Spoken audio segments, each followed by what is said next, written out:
I always considered myself a simple man. I love my wife, Karen, deeply. Together, we built a life, a modest home, a dog named Rusty, and what I thought was a strong partnership.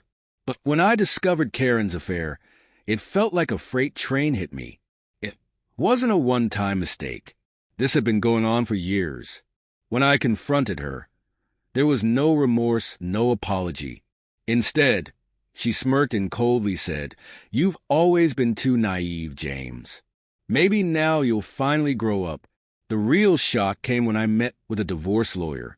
I was devastated to learn that, because of state laws, Karen would walk away with half my income, the house, alimony, and even Rusty.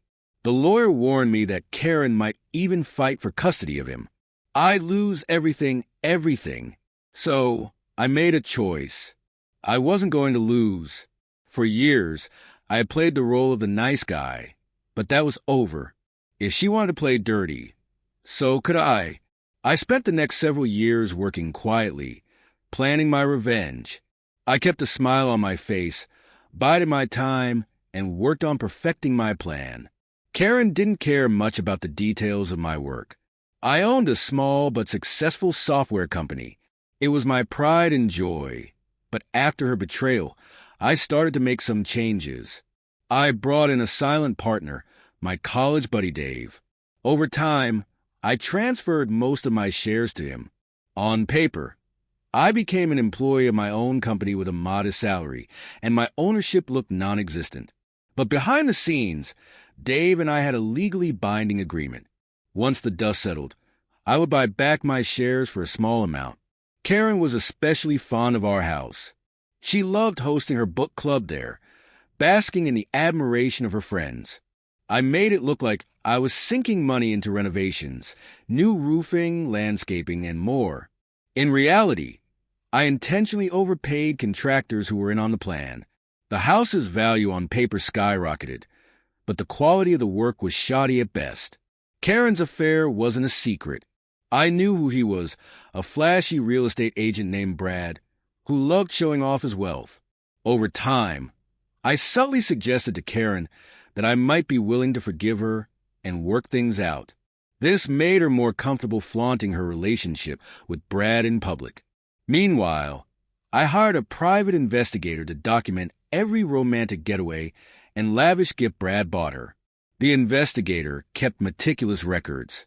As the years passed, I played the role of the dutiful husband, even throwing Karen a surprise anniversary party. But when the time was right, I filed for divorce. Karen was blindsided. She walked into the mediation room with her usual smug confidence, but as my lawyer presented the evidence, her smirk faded. The private investigator's reports painted a damning picture.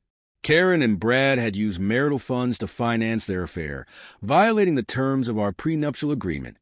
The shoddy renovations were exposed as liabilities, drastically reducing the house's true value. And my modest salary meant she couldn't demand much in alimony. But the biggest blow came with the business.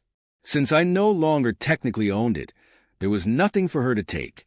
The divorce was finalized, and Karen walked away with only a fraction of what she had expected. A rundown house with a leaking roof and no claim to my business. But here's where things took an unexpected turn. After the divorce, I didn't feel triumphant. I felt free to live life on my own terms. I sold the house to a developer and moved into a charming lakeside cabin with Rusty. The peace and quiet gave me time to reflect on what I truly wanted. As for Karen, she married Brad, but their relationship crumbled within a year when his financial troubles caught up to him. Meanwhile, I bought back my business shares and expanded the company.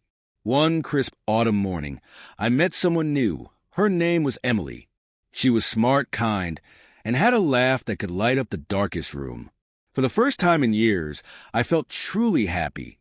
Not because I had won, but because I had finally let go of the past and embraced the future.